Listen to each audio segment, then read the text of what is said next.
IVM. ಭಾರತದಲ್ಲಿ ಅರ್ಧಕ್ಕರ್ಧ 5ನೇ class ಮಕ್ಕಳು 2ನೇ ಕ್ಲಾಸ್ ಪಾಠಗಳನ್ನೇ ಓದಕ್ಕಾಗಲ್ಲ. ಈ ಪರಿಸ್ಥಿತಿಯಲ್ಲಿ ಶೈಕ್ಷಣಿಕ ಪರಿವರ್ತನೆ ತರುವುದು ಹೇಗೆ? ಬನ್ನಿ ಹರಟೆ ಹೊಡೆಯೋಣ ರೋಹಿತ್ ಶೆಣಾಯ್ ಅವ್ರ ಜೊತೆ.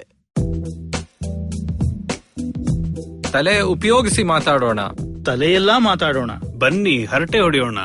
ನಾನು ಪವನ್, ನಾನು ಸೂರ್ಯ, ನಾನು ಗಣೇಶ್. ಸುಸ್ವಾಗತ ನಮ್ಮ ತಲೆ-ಹರಟೆ ಪಾಡ್ಕಾಸ್ಟ್ಗೆ. ನಮಸ್ಕಾರ. ಹರಟೆ ಅಂದ್ರೆ ಯಾರಕ್ ತಾನೇ ಇಷ್ಟ ಇಲ್ಲ? ಬೆಚ್ಚು ಕೂತ್ಕೊಂಡು ಕಾಫಿನೋ ಟೀನೋ ಕುಡ್ಕೊಂಡು, ಜೊತೆಗೆ ಕಡ್ಲೆಕಾಯಿ ಕಡ್ಲೆಪುರಿ ಇದ್ರೆ ಇನ್ನೂ ಚಂದ. ಅದು ಇದು ಮಳೆ ಬೆಳೆ ಅವರು ಇವ್ರು ಹೀಗೆ ಲಂಗು ಲಗಾಮಿಲ್ದೆ ನಡೆಸೋ ಹರಟೆಗೆ ತಲೆ ಬೇರೆ ಸೇರ್ಕೊಂಡ್ರೆ ಹೇಗಿರುತ್ತೆ? ಭಾರತಕ್ಕೆ ಸ್ವಾತಂತ್ರ್ಯ ಬಂದ ಸಮಯದಲ್ಲಿ ಬರೀ 20% ಜನಕ್ಕೆ ಅವ್ರ ಹೆಸರು ಬರೆಯಕ್ ಬರ್ತಾ ಇತ್ತು. ಆ ಮಟ್ಟದ ಲಿಟ್ರಸಿಯಿಂದ ನಮ್ಮ ಪ್ರಾಥಮಿಕ ಶಿಕ್ಷಣದಲ್ಲಿ ನಾವು ಎಷ್ಟು ಮುಂದೆ ಬಂದಿದ್ದೀವಿ? ಇದ್ರ ಬಗ್ಗೆ ಚರ್ಚೆ ಮಾಡಲು ನಮ್ ಜೊತೆ ಇದ್ದಾರೆ ರೋಹಿತ್ ಶೆಣಾಯ್ ಅವರು. ರೋಹಿತ್ ಅವರು ತಕ್ಷಶಿಲಾ ಸಂಸ್ಥೆಯಲ್ಲಿ ಪಾಲಿಸಿ ಸ್ಕೂಲ್ನ ಲೀಡ್ ಮಾಡ್ತಾ ಇದ್ದಾರೆ. ಇದಕ್ ಮುಂಚೆ ಇವರು IT ಮತ್ತೆ ಎಜುಕೇಶನ್ ಸೆಕ್ಟರ್ ಅಲ್ಲಿ ಕೆಲಸ ಮಾಡ್ತಾ ಇದ್ರು. ಬನ್ನಿ ಹರಟೆ ಹೊಡೆಯೋಣ ಒಂದು ಸಣ್ಣ ಬ್ರೇಕಿನ ನಂತರ. ಕರ್ನಾಟಕದ ಇತಿಹಾಸ, ಸಂಸ್ಕೃತಿ, ಶಿಕ್ಷಣ, ಆಡಳಿತ, ಆರ್ಥಿಕತೆ, ರಾಜಕೀಯ, ಮುನ್ನೋಟ ಬುಕ್ ಸ್ಟೋರ್ ಅಲ್ಲಿ ಈ ಎಲ್ಲ ವಿಷಯಗಳ ಮೇಲೆ ಅತ್ಯುತ್ತಮ ಪುಸ್ತಕಗಳು ನಿಮಗೆ ಸಿಗುತ್ತೆ. ಬೆಂಗಳೂರಿನ ಬಸವನಗುಡಿಯ DVG ರಸ್ತೆಯಲ್ಲಿ ಮುನ್ನೋಟ ಬುಕ್ ಸ್ಟೋರ್ ಪ್ರತಿ ತಿಂಗಳು 2 ಭಾನುವಾರ ಮಾತುಕತೆ ಅನ್ನೋ ಕಾರ್ಯಕ್ರಮ ಬೇರೆ ಬೇರೆ ವಿಷಯಗಳ ಮೇಲೆ ನಡೆಸುತ್ತಾರೆ. ನಿಮಗೆ ಅವಕಾಶ ಇದ್ರೆ ಖಂಡಿತ ಭಾಗವಹಿಸಿ. ನಮ್ಮ ತಲೆ-ಹರಟೆ ಕನ್ನಡ ಪಾಡ್ಕಾಸ್ಟ್ ಕೇಳಿಗರಿಗೆ ಮುನ್ನೋಟ ಬುಕ್ ಸ್ಟೋರ್ ಮತ್ತು munnota.com ವೆಬ್ಸೈಟ್ ಅಲ್ಲಿ ಪುಸ್ತಕಗಳ ಮೇಲೆ ಎಕ್ಸ್ಕ್ಲೂಸಿವ್ 10% ಆಫ್ ಸಿಗುತ್ತೆ. ಕೂಪನ್ ಕೋಡ್ ಹರಟೆ HARATE ಉಪಯೋಗಿಸಿ. ನಮಸ್ಕಾರ ಪವನ್. ನಮಸ್ಕಾರ ಗಣೇಶ್. ಸೊ ಇವತ್ತು ನಾವು ಶಿಕ್ಷಣದ ಬಗ್ಗೆ ಮಾತಾಡಕ್ ಹೊರಟಿದೀವಿ. ಇವತ್ತು ನಮ್ ಜೊತೆ ಇದ್ದಾರೆ ರೋಹಿತ್ ಶೆಣಾಯ್ ಅವರು.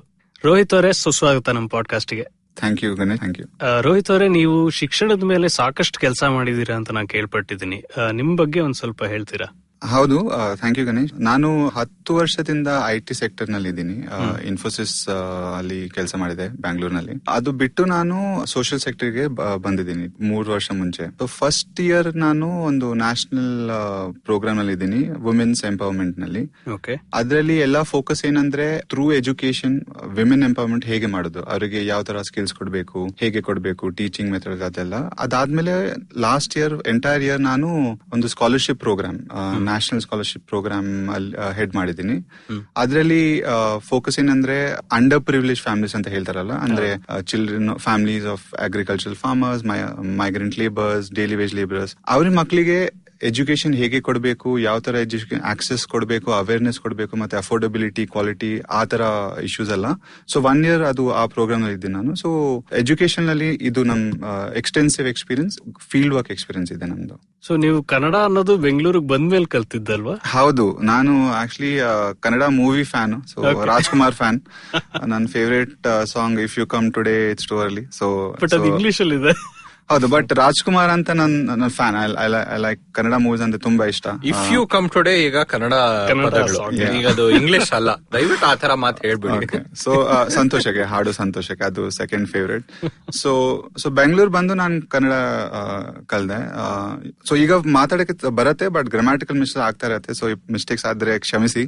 ಆಸಕ್ತಿ ತುಂಬಾ ಇದೆ. ನಾವ್ ಯಾವಾಗ್ಲೂ ಇನ್ನು ಜಾಸ್ತಿ ಮಿಸ್ಟೇಕ್ ಮಾಡ್ತಾ ಇರ್ತೀವಿ. ಈಗ ಒಂದಷ್ಟು ಎಪಿಸೋಡ್ ಮಾಡಿದೀವಿ ಅಂತ ಸ್ವಲ್ಪ ಪ್ರಾಕ್ಟೀಸ್, ಏನು ತೊಂದರೆ ಇಲ್ಲ. ರೋಹಿತ್ ಅವರೇ, ನಮ್ಮ ಶಿಕ್ಷಣ ಅಂದ್ರೆ ತುಂಬಾ ಸತಿ ನಾವು ಬರೀ ಹೈಯರ್ ಎಜುಕೇಶನ್ ಅಂತ ನೋಡ್ತೀವಿ.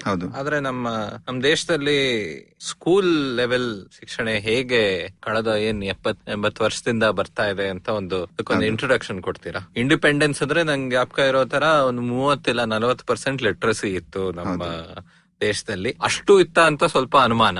ಆದ್ರೆ ಲಿಟ್ರಸಿ ಅಂತ ಅವ್ರು ಹೇಳೋದು ನಿಮ್ ಹೆಸರು ನೀವು ಬರೆಯಕ್ ಆಗತ್ತಾ, ನೀವು ಒಂದು ಪೇಪರ್ ಮೇಲೆ ಅಂತ, ಅಥವಾ ಸಿಗ್ನೇಚರ್ ಮಾಡಕ್ ಆಗತ್ತ, ಅದೇ ಅಷ್ಟೇ. ಸೊ ಹೆಬ್ಬೆಟ್ಟಕ್ ಬದಲು ಅಟ್ಲೀಸ್ಟ್ 4 ಅಕ್ಷರ ಬರೀತೀರಾ ಅಂತ.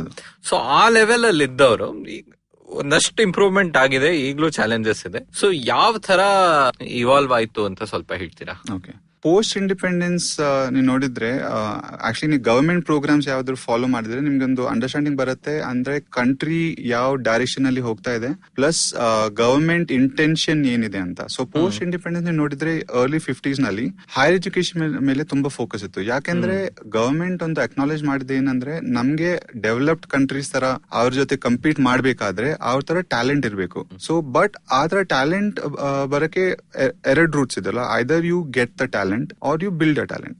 So government choose the second option fortunately.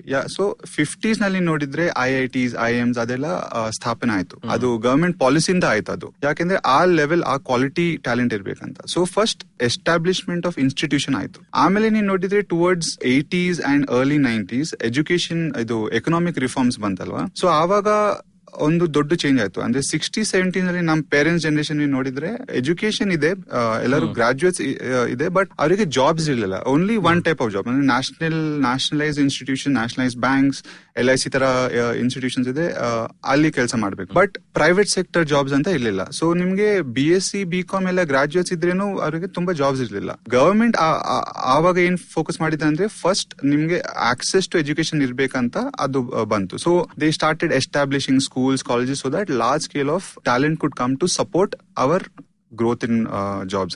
At that time enrollment was the focus. So government realized that ನಿಮ್ಗೆ ಇಂಡಿಯಾಗೆ ಡೆಮೋಗ್ರಫಿಕ್ ಡಿವಿಡೆಂಡ್ ಅಂತ ಹೇಳ್ತಾರಲ್ವಾ, second largest population after China. But just population ಇದ್ರೆ ಸಾಕಲ್ಲ, ಆ population should be useful to you, and ಅದು ಮಾಡಕ್ಕೆ education is the tool. So government ಕತೆ ಗೊತ್ತಾಯ್ತು. ಸೊ ಎನ್ರೋಲ್ಮೆಂಟ್ ಫಸ್ಟ್ ಫೋಕಸ್ ಮಾಡೋದು ಗವರ್ಮೆಂಟ್. ಈಗ ನೀವು ನೋಡಿದ್ರೆ India is competing to become the top 5 economies in the world. 7th ಇಂದ 6th 6th 7th ಅದು ಮುಂದೆ ಹಿಂದೆ ಹೋಗ್ತಾ ಇದೆ. ಬಟ್ ಅದು ಅಲ್ಲಿಂದ ನೀವು ಟಾಪ್ 3 ಬರ್ಬೇಕಾದ್ರೆ you have to compete with the best. So ಅಲ್ಲಿ ನೀವು ಜಸ್ಟ್ ಆಕ್ಸೆಸ್ ಟು ಎಜುಕೇಶನ್ ಮಾತ್ರ ಸಾಕಲ್ಲ. ಈಗ ನೀವು ನೋಡಿದ್ರೆ ನಿಮ್ಗೆ ಗ್ಲೋಬಲ್ ಲೆವೆಲ್ ನಲ್ಲಿ ಕಂಪೀಟ್ ಮಾಡ್ಬೇಕಾದ್ರೆ ಆತರ ಸ್ಕಿಲ್ಸ್ ಇರಬೇಕು. ಜಸ್ಟ್ ಓದುದು ಮಾತ್ರ ಅಲ್ಲ, ನೀವೊಂದು ಟೀಮ್ ಅಲ್ಲಿ ಹೇಗೆ ಕೆಲಸ ಮಾಡ್ಬೇಕು, ನೀವು ಪ್ರಾಬ್ಲಮ್ ಸಾಲ್ವಿಂಗ್ ಹೇಗೆ ಮಾಡ್ಬೇಕು, ಇನೋವೇಟಿವ್ ಥಿಂಕಿಂಗ್ ನಿಮ್ಗೆ ಹೇಗೆ ಇರಬೇಕು. ಯಾಕೆಂದ್ರೆ ಈಗ ನಿಮ್ ಆಫೀಸ್ ಕಾನ್ಸೆಪ್ಟ್ ಚೇಂಜ್ ಆಯ್ತಲ್ವಾ. ಸೊ ಈಗ ನಿಮ್ colleagues can be in another state, in another country. So ಅದಕ್ಕೆ ಬೇರೆ ತರ ಸ್ಕಿಲ್ಸ್ ಬೇಕಾಗುತ್ತೆ. ಸೊ ಗವರ್ಮೆಂಟ್ ಈಗ ಕರೆಂಟ್ ನ್ಯಾಷನಲ್ ಎಜುಕೇಶನ್ ಪಾಲಿಸಿ ನೋಡಿದ್ರೆ ಡ್ರಾಫ್ಟ್ ಈ ಸ್ಕಿಲ್ಸ್ ಎಲ್ಲ 21st century ಸ್ಕಿಲ್ಸ್ ಅಂತ ಡಿಫೈನ್ ಮಾಡಿದೆ government. It's a very progressive way to draft a policy. So since independence ನೀವು ನೋಡಿದ್ರೆ 3 phases. First establishment of institutions, high quality higher education institutions. Second was access to education for all.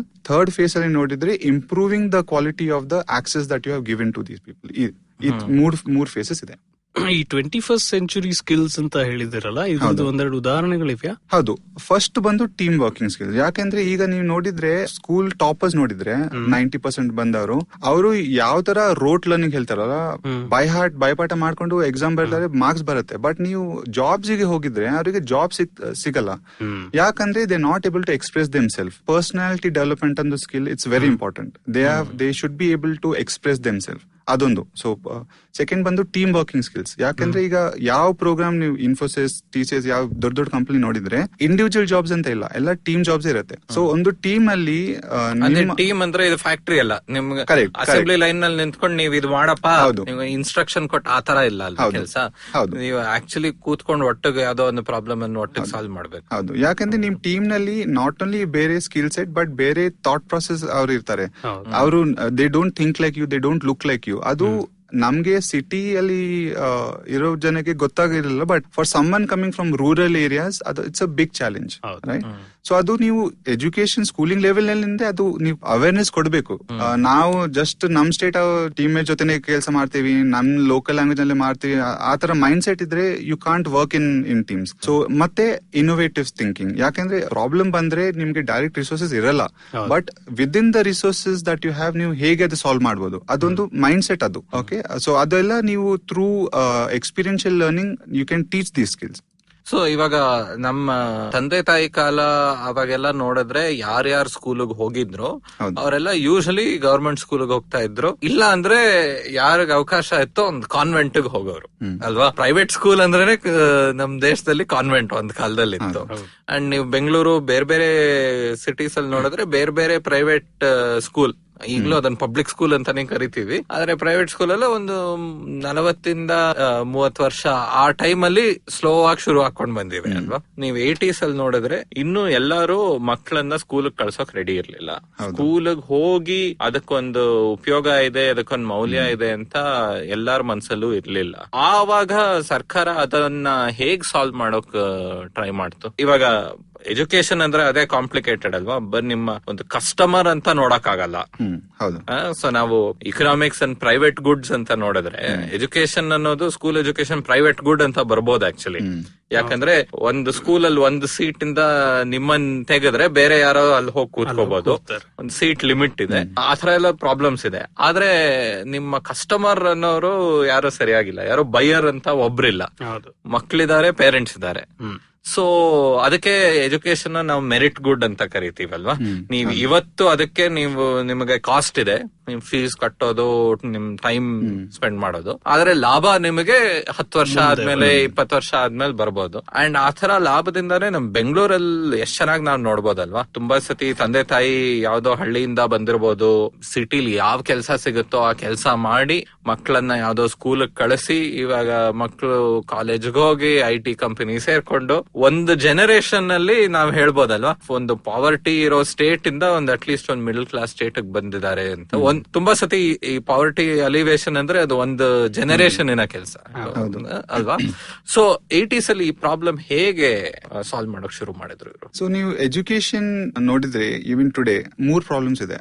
ಒಂದು access, ಅಂದ್ರೆ ನಿಮ್ಗೆ school ಹೋಗ್ಬೇಕು, college ಹೋಗ್ಬೇಕಂತ ಆಸಕ್ತಿ ಇದೆ, but ನಿಮ್ ಏರಿಯಾನಲ್ಲಿ ಇಲ್ಲ, ರೂರಲ್ ಏರಿಯಾಸ್. ಫಸ್ಟ್ ಮುಂಚೆ ಇಲ್ಲಿ ಎಲ್ಲ ಕಾಲೇಜಸ್ ಇರ್ಲಿಲ್ಲ, ಸ್ಕೂಲ್ಸ್ ಕಾಲೇಜ್ ಇರ್ಲಿಲ್ಲ, ನೀವು ಗವರ್ಮೆಂಟ್ ಇರ್ಲಿ ಪ್ರೈವೇಟ್ ಇರ್ಲಿಲ್ಲ. ಸೊ ಆಕ್ಸೆಸ್ ಬಂದು ಒಂದು ಪ್ರಾಬ್ಲಮ್ ಇದೆ. ಸೆಕೆಂಡ್ ಬಂದು ಅವೇರ್ನೆಸ್. ಕಾಲೇಜ್ ಇದ್ರೂ ತಂದೆ ತಾಯಿ ಅಲ್ಲಿ ಕಳಿಸ್ತಾ ಇಲ್ಲ ಮಕ್ಳಿಗೆ. ಯಾಕಂದ್ರೆ ಅಲ್ಲಿ ಹೋಗಿ ಏನ್ ಮಾಡುದು, ನಮ್ ಜೊತೆ ಫೀಲ್ಡ್ ಅಲ್ಲಿ ಕೆಲಸ ಮಾಡಿದ್ರೆ ಅಟ್ಲೀಸ್ಟ್ ಇವತ್ತದ್ದು ಊಟ ಆಗತ್ತೆ. ಡೈಲಿ ವೇಜ್ ಲೇಬರ್ ಮಾಡಿದ್ರೆ ಇವತ್ತು ಒಂದ್ ದಿವಸದ್ದು ನಾವು ಊಟ ಇದಿಲ್ಲ. ಸೊ ಅದೊಂದು. ಸೊ ಅವೇರ್ನೆಸ್ ಅಂತ ಒಂದು ಪ್ರಾಬ್ಲಮ್ ಇತ್ತು. ಥರ್ಡ್ ಬಂದು ಅಫೋರ್ಡಬಿಲಿಟಿ. ಎಲ್ಲಾ ಚೆನ್ನಾಗಿದ್ರು but I can't afford to send my children there. Okay, so government income loss ಇರುತ್ತೆ, ಇಲ್ಲ ಅಂದ್ರೆ ಕಾಸ್ಟ್ ಇರುತ್ತೆ. ಒಂದ್ ವಿಷಯ ನಾನು ಹೇಳ್ಬೇಕು, ನಾನು ಯಾವಾಗ ಪ್ರೋ ಗವರ್ಮೆಂಟ್ ಅಂದ್ರೆ I am not talking the ruling party but government. ಯಾಕೆ government is the only mechanism for scale. So ನಾನ್ I am very pro government when it comes. ನಂಗೆ ಸರ್ಕಾರ ಆದ್ರೆ ತುಂಬಾನೇ ಸ್ಕೆಪ್ಟಿಸಿಸಮ್. ಒಳ್ಳೆ ಮ್ಯಾಚ್ ಇದು. ಸೊ ಯಾಕೆಂದ್ರೆ there is no alternative. So government ಏನ್ ಮಾಡಿದೆ ಅಂದ್ರೆ 80s ನಲ್ಲಿ first access problem they started addressing it. First they started setting up schools. Okay, even today there's a shortage, but it has started. Okay, government ಏನ್ release ಆಗಿದ್ರೆ especially if you have to target the bottom of the pyramid ಅಂತ ಹೇಳ್ತಾರಲ್ವಾ. So ಅವ್ರಿಗೆ it is a choice between the day's food and sending the child to school. So government started midday meals programs. It was done with a simple program. Actually it was a very smart program. ಯಾಕಂದ್ರೆ 2 problems solve ಮಾಡಕ್ಕೆ try ಮಾಡಿದ್ರು government. ಒಂದು malnutrition. ಯಾಕೆಂದ್ರೆ ಇಂಡಿಯಾನಲ್ಲಿ even today malnutrition is a big issue. Okay, so ಒಂದು by providing quality meals malnutrition problem they could partially try to solve. Secondly ತಂದೆ ತಾಯಿ ಏನ್ ಆಲೋಚನೆ ಮಾಡಿದ್ರೆ ಅಟ್ಲೀಸ್ಟ್ ಮಕ್ಕಳು ಸ್ಕೂಲ್ ಹೋಗಿದ್ರೆ ಅವ್ರದ್ದು ಊಟ ಒಂದು ಸೆಕ್ಯೂರ್ ಆಗತ್ತಲ್ವಾ. So through that incentive they started increasing enrollment and it work very well. ಈಗ ನೀವು ನೋಡಿದ್ರೆ from 80s to now enrollment has gone up from 60 to 70% to 96% today. So 80s ಅಲ್ಲಿ 60-70% ಅಂದ್ರೆ 3ರಲ್ಲಿ ಒಬ್ರು ಮಕ್ಕಳನ್ನ ಕಳಿಸ್ತಾ ಇರ್ಲಿಲ್ಲ ಸ್ಕೂಲ್ಗೆ. ಹೌದು, ಇದು ಹೆಣ್ಮಕ್ಳು ಅಂದ್ರೆ ಇನ್ನೂ ಜಾಸ್ತಿ ನಂಬರ್ ಇರ್ಬೋದು. ಆದ್ರೆ ಈಗ ನೀವ್ ಹೇಳ್ತಾ ಇರೋದು ಆಲ್ಮೋಸ್ಟ್ 95+, ಆಲ್ಮೋಸ್ಟ್ 100% ಹೆಂಗಸರು ಗಂಡಸರು ಇಬ್ರು. ಓವರ್ ಆಲ್ ನಂಬರ್ಸ್ ನೋಡಿದ್ರೆ ಪ್ರೈಮರಿ ಸ್ಕೂಲ್ ಅಲ್ಲಿ from lower kindergarten up to 6th standard it is 96% enrollment. Secondary level ನಲ್ಲಿ it drops to 56%. Okay, so it is still the problem ಇನ್ನೂ ಇದೆ. ಬಟ್ ಫಸ್ಟ್ 5 years ನಲ್ಲಿ ನೀವು ಮಕ್ಕಳಿಗೆ school ಅಲ್ಲಿ ಹಾಕ್ಲಿಲ್ಲ ಆದ್ರೆ rest of the life they can't catch up.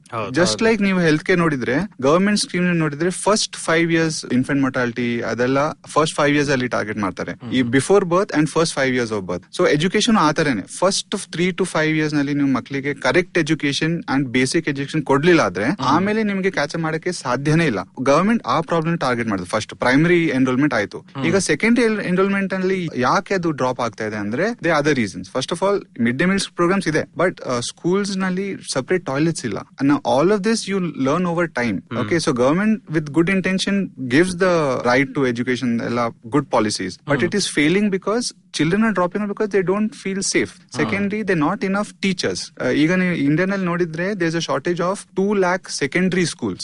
2 lakh schools illa. So if you look at number of students of that age who should be going to school, 2 lakh schools need to be built to give them access to that. So ಅದಕ್ಕೆ the numbers reflect that.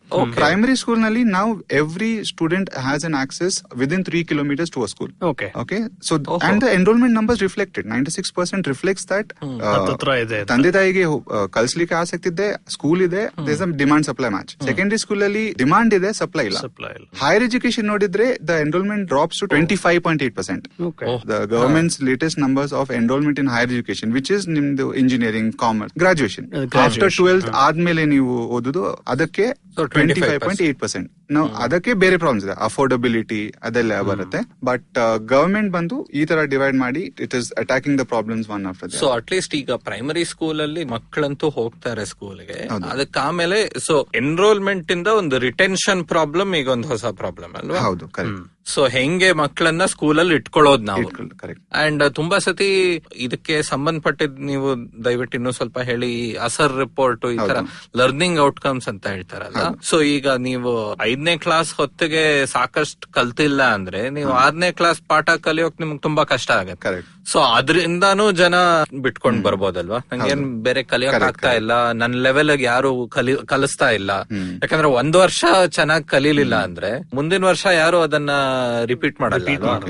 ಮಕ್ಕಳನ್ನ ತುಂಬಾ ಆರಾಮವಾಗಿ ಯಾರು fail ಮಾಡ್ತಾ ಇಲ್ಲ ಅಲ್ವಾ? ಒಂದ್ ಕಾಲದಲ್ಲಿ ವಿಪರೀತ ಫೇಲ್ ಮಾಡ್ತಾ ಇದ್ರು, ಜೀವನ ಹಾಳು ಮಾಡ್ತಾ ಇದ್ರು ಮಕ್ಕಳನ್ನ. ಆದ್ರೆ ಈಗ ಫೇಲಿಂಗ್ ಕಡಿಮೆ ಆಗಿದೆ, ಆದ್ರೆ ಅವ್ರ ಕಲಿಯೋದು ಏನು ಅವಕಾಶ ಸಿಕ್ಕಿಲ್ವಾ? ಈಗ ನಾನೊಂದು ಕಾಂಟ್ರವರ್ಷಿಯಲ್ ಪಾಯಿಂಟ್ ಹೇಳ್ತೀನಿ. Although I am pro government, ಇದು this might come as a shock, but it ನಡೀತಾ ಇದೆ. I mean this I am talking from experience.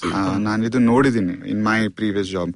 ಒಂದ್ ಸೈಡ್ ನಲ್ಲಿ ಈಗ ಗವರ್ಮೆಂಟ್ ಹೇಗೆ ನಡೀತದೆ, government has to show results. Government ಗೆ if it is investing thousands of crores of public money, it has to show returns. ಆ pressure translate ಆಗತ್ತೆ on the schools and on the teachers. So if the government has to be seen as successful, the schools and the government schooling mechanism has to be seen as successful. ಅದು ಆಗೋದೇ ಹೇಗೆ, ನೀವು ಹೇಗೆ demonstrate ಮಾಡ್ತೀರಾ ನಮ್ program successful ಆಗೋದು, ಅದು pass percentage ಅಂತ ಹೇಳುತ್ತೆ. ಸೊ ನೀವು ಹೇಳಿದಾಗ up to 9th standard government schools ಅಲ್ಲಿ they do not fail students. Okay, so ನೀವು ಎಕ್ಸಾಮ್ ಜಸ್ಟ್ ಎಕ್ಸಾಮ್ ಬರಿಬೇಕು, ನೀವು ಅದ್ರಲ್ಲಿ ಏನು ಖಾಲಿ ಪೇಪರ್ ಕೊಟ್ರು ಸಾಂಗ್ ಲಿರಿಕ್ಸ್ ಬಂದ್ರೆ ಪಾಸ್ ಮಾಡ್ತಾರೆ. ಇದು reality. It might sound funny, but this is a reality. But 9th class ಆದ್ಮೇಲೆ 10th ಕ್ಲಾಸ್ ನಲ್ಲಿ ಬೋರ್ಡ್ ಎಕ್ಸಾಮ್ಸ್ ಇರುತ್ತೆ. ಅಲ್ಲಿ ನೀವು ಏನ್ ಮಾಡಕ್ ಚಾನ್ಸ್ ಇಲ್ಲ, ಯಾಕಂದ್ರೆ it is a public school exams.